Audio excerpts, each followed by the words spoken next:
ओम गम गणपते नमः। श्रीमद्भगवद्गीता 6वां अध्याय श्लोक 36 से असंयतात्मना योगो दुष्प्राप्य इति मे मति वश्यात्मना तु यतता शक्यो अवाप्तुमुपायतः।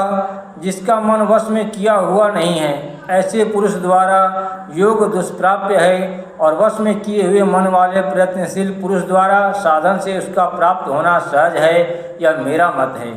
अर्जुनवाच अयति श्रद्धयोपेतो योगाचलित मानसः अप्राप्य योग संसिद्धिं काम गतिम कृष्ण गच्छति। अर्जुन बोले, हे कृष्ण, जो योग में श्रद्धा रखने वाला है किंतु संयमी नहीं है, इस कारण जिसका मन अंतकाल में योग से विचलित हो गया है, ऐसा साधक योग की सिद्धि को अर्थात भगवत साक्षात्कार को न प्राप्त होकर किस गति को प्राप्त होता है। कच्चिन्नो भय भ्रष्ट छिन्ना भ्रमीव नश्यति अप्रतिष्ठो महाबाहो विमूढ़ो ब्रह्मांड पथि। हे महाबाहो, क्या वह भगवत प्राप्ति के मार्ग में मोहित और आश्रय रहित पुरुष छिन्न भिन्न बादल की भांति दोनों ओर से भ्रष्ट होकर नष्ट तो नहीं हो जाता। एतन्मे संशयं कृष्ण छेतुर्मर्हस्य शेषतः त्वदन्य संशयस्यास्य छेत्ता न ह्राउपपद्यते।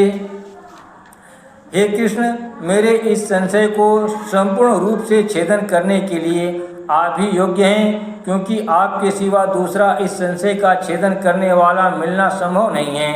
श्री भगवान वाच पार्थ नैवेह नामुत्र विनाशस्तस्य विद्यते न हि कल्याणकृत कश्चिद दुर्गतिम तात गच्छति।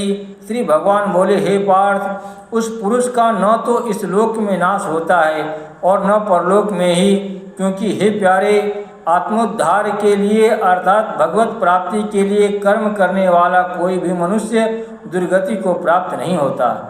प्राप्य पुण्य कृताम लोकानुषित्वा शाश्वती समाः शुचीनां श्रीमतां गेहे योग भ्रष्टो अभिजायते। योग भ्रष्ट पुरुष पुण्यवानों के लोकों को अर्थात स्वर्ग आदि उत्तम लोकों को प्राप्त होकर उनमें बहुत वर्षों तक निवास करके फिर शुद्ध आचरण वाले श्रीमान पुरुषों के घर में जन्म लेता है।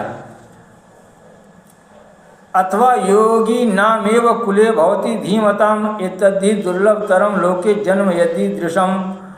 अथवा वैराग्यवान पुरुष उस लोकों में न जाकर ज्ञानवान योगियों के ही कुल में जन्म लेता है, परंतु इस प्रकार का जो यह जन्म है सो संसार में निस्संदेह अत्यंत दुर्लभ है।